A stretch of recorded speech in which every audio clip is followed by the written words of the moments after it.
Hi guys, be with you in a minute.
Alright, hi guys, I'm sitting in the middle of a few more pens.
Right, welcome back guys. Sorry, I'm just in the middle of making a few more pens. There was a comment put on the pens, so I'm just in the middle of just making some more of these little dumpy ones. There was a comment put on. Lisa, tell me the names. Barry Hill. Barry Hill. Oops. And Aid. His wife. They said about with the care homes, about the pens. Barry Hill, his wife's a retired nurse. And she see that and thought they're fantastic. The fat, chunky pens are fantastic for people like disabled people and people that got arthritis in their hands and that. So yeah, I thought it was a brilliant idea. So it started me thinking. So I had a little pop to the local care home just down the road here and asked them if they'd like a few, and yeah, fantastic. So I'm making up a load to give to the residents there, because there's a lot of them, they've got arthritis and so on. They still want to be able to write, but they can't write with the little plastic pens and stuff. So they said, yeah, they'd be perfect. So yeah, if you've got a care home nearby, guys, and you've got a bit of time, nip over, see if they'd like a few. It's only a few big pens, isn't it? I mean, cheap enough, you know. Yeah, can keep them active, keep them writing, keep them doing their crosswords and stuff like that. But they like them nice and chunky, and don't make them too. Don't go waxing them too much. Don't go really polishing. They don't want them slippery, because remember they can't grip very well. So anyway, something you can do, guys. Got me thinking as well. Something I used to do. Well, I've done a lot of last year. Was these. Now, if there's any of you fishermen out there, right? I made these bait needles up. So you all know the little flimsy little things you get. I made these ones up, and they're absolutely fantastic. I use them myself because I'm very into my fishing and my sea fishing. And these, you know, they're brilliant. Stick a lugworm on one, bit of squid on the other, bind your elastic round it, stick your hook at the end there, elastic it round, slide it off. There you go, baited up, lovely. But what I did, I made a load of them up because the wire, the stainless steel wire, it is stainless steel TIG wire, okay, welding rods, TIG rods, for TIG welding. Stainless steel ones, so don't rust. They're very cheap. They work out at, I mean, you get 2 out of a length. They're normally about 12.5 inches long. So you get 2 bits out of it. So it works out about 17p, something like that, for the wire and a bit of wood. I made up hundreds of them. And what I did, I took them in the tackle shops, and I just said to them if they would sell them. A suggested price, I said to them, if you sell them for £3, I'll take £1, covers materials. You take £1 for selling them, doing nothing. And we give £1 to the RNLI. So, and they went storm, yeah, they went really good. I didn't get a penny from it actually, because I moved away from that area. That was when I was down in Kent, Dungeness. I put them in down there, and I moved away from there. So I never got my bit, and I don't know whether the RNLI got theirs neither, but neither mind. This one I've done, it has three spikes on it, okay? And this fantastic, you use your soft baits, you know. If you use mussel and stuff like that, you can put it all on there, bind it all up with your elastic, and yeah, it works really brilliant. And if you drop them in the water, they float. There you go. So, with those, I haven't got any of that thin wire. That's the slightly thinner. I've got a couple of bits here. This is same thing, stainless steel. I'll just cut them in half, point the ends, okay? So easy to make, guys. Get your, oh, you just want bits of scrap wood like that. Now for your drilling, you want your holes. If you basically eyeball centre, so say there, you want your holes. I would say roughly about. Right, what we got? About 10mm apart. Okay, something like that. You want about 10mm apart. Now at least just spin you around, and again, best way to do it, because if you try drilling, pillar drill or anything like that, it will follow the grain, okay? Best way, I've got it on the chuck here. I'll tell you what, I'm going to take it manually. Bear with me, guys. You'll have to plug it in afterwards, I don't think there's a lot of charge on that. Right, okay. So again, I've just got my drill bit in there. Yep. Okay, and just come up on the hole. And you can make sure it goes centre then. If you just go in and out like that, it keeps it centre. That way it doesn't go off with the grain. What's the size of the drill bit? This is a 3mm drill bit. These are 3 point. I think these were 3mm actually. Bits. I normally the other ones. These ones are a 2.5.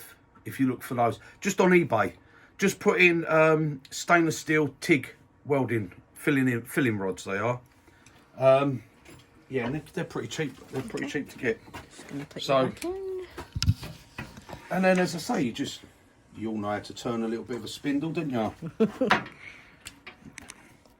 Well, you should do by now. We've done enough of it. If not, nip back and see one of the other videos. Right, so there you go. I don't worry about the little mark that the life centre leaves, because it's for fishing, you know. Let's think about it, what it is. It's going to be grubby, bait all over it and everything, isn't it? This side, yeah. You know. Right, so we're going to turn this now. Roughing down. Yes, if you want to use your skew, everyone goes, oh, spindle, use a skew, use a skew. Well, that's up to you. I mean, for roughing down, guys, we have a tool for it. This is a roughing down, okay? So I'll just protect these for a little bit. There you go. Just get the corners out of the way.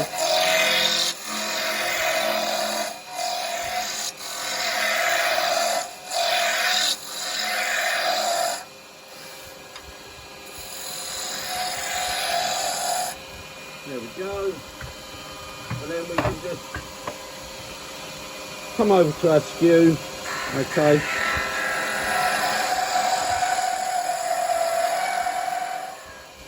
You don't want to go too far over with the ends. Remember, we've got the 2 holes, okay?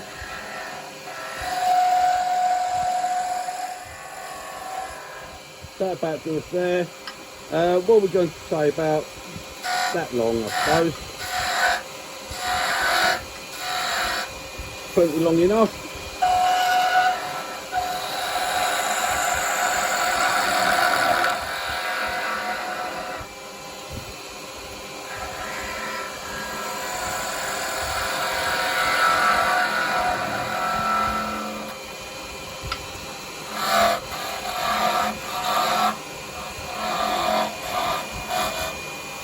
Right, again, you ain't got to over finish it, guys. Remember what it's for. I mean, unless you're doing it for yourself, if you want to get it really nice and pretty. I'll just go up to 240 grit. There we go. That's it, that's it. Just have some standing sealer on that. Yep, that'll be enough. All right.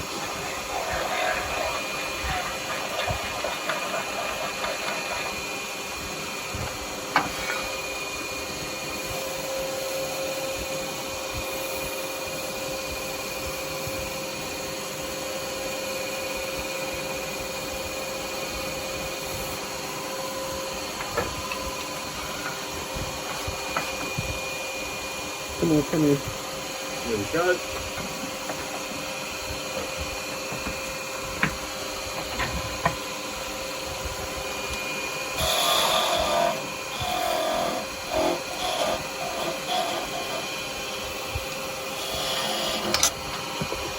That's all. There we go, guys. We've got that. So just on there, can you see it? Quick little sand on there. And that's it. And that leaves us with our 2 holes like that. And then I've lost my wires. There they are.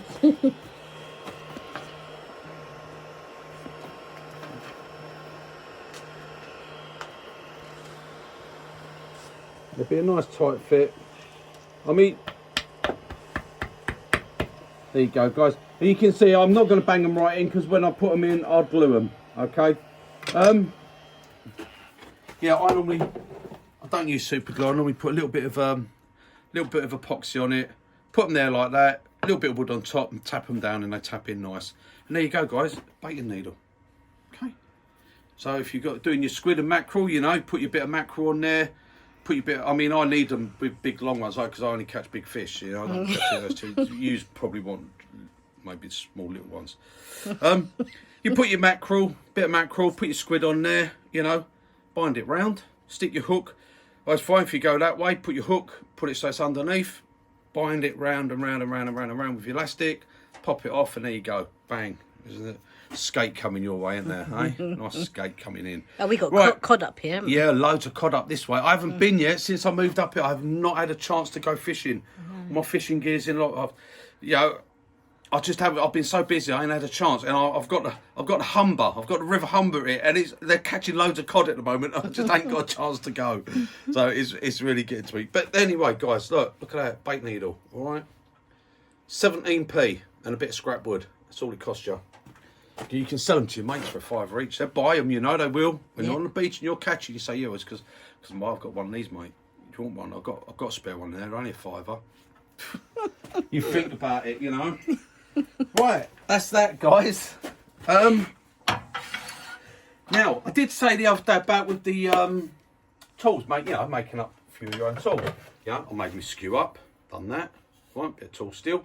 Nice, just heat up. That's razor sharp. Yeah, made a big scraper. I mean, you know how much these tools would take, cost you to go and buy, guys. You know, thick scraper like that.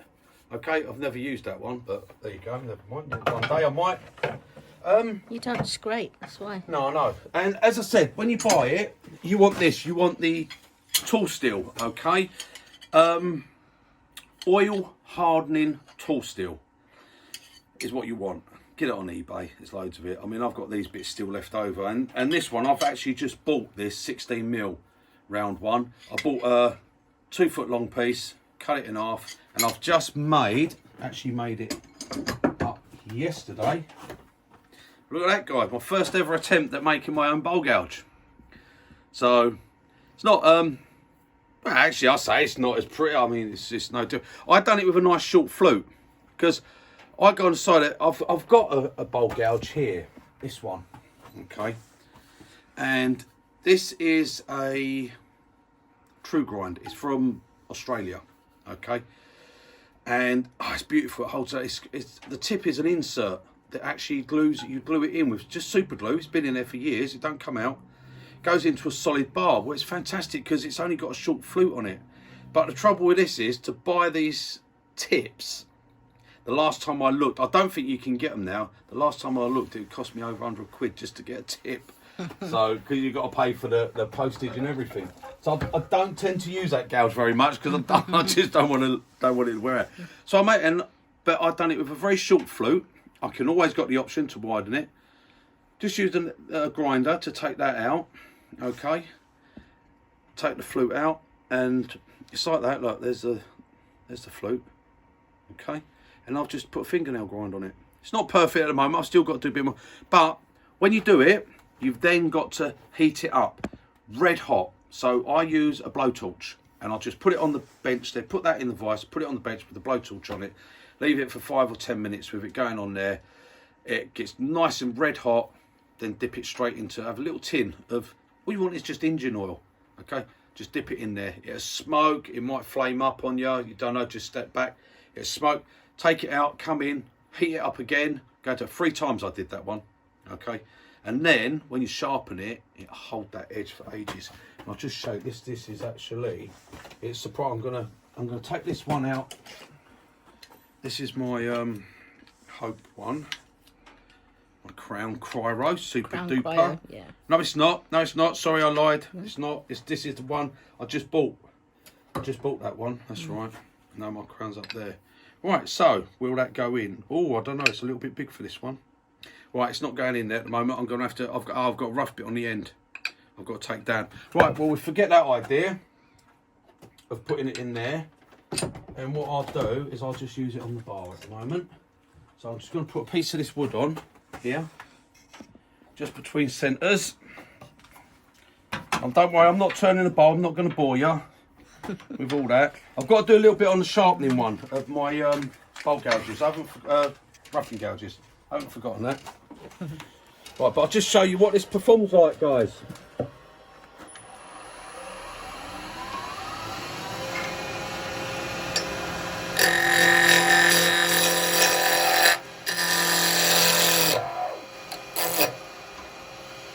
I'm just between centres, that's all.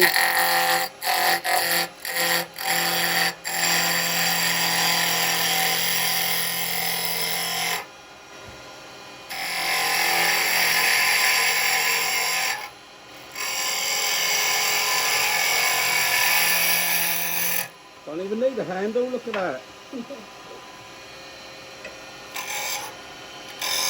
Oh, I'm a bit high actually, look, like I'm right up here. It's still working though, isn't it? And I'm right up there. Oh, that's better.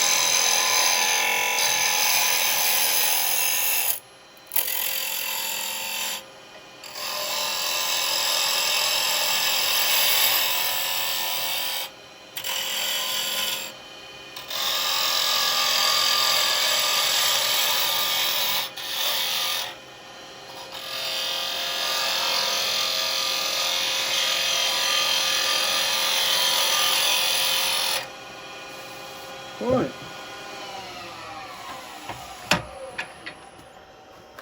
Right, look at that, guys. That's the grain pattern. There's no torn grain on that. Let me take this. Let me take my mask off. I'm not even sure what this wood is actually, but look at that. Look how smooth that is. Okay, and you see that? Homemade bowl gouge. Look at that.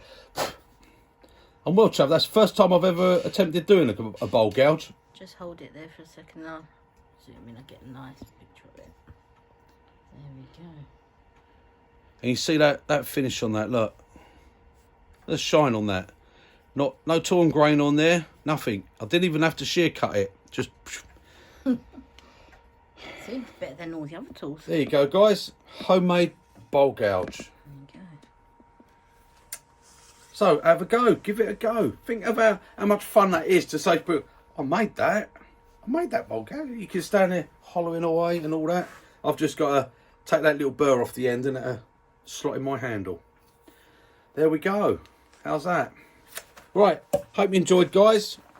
And again, just on eBay I bought that. Okay, that was what was it?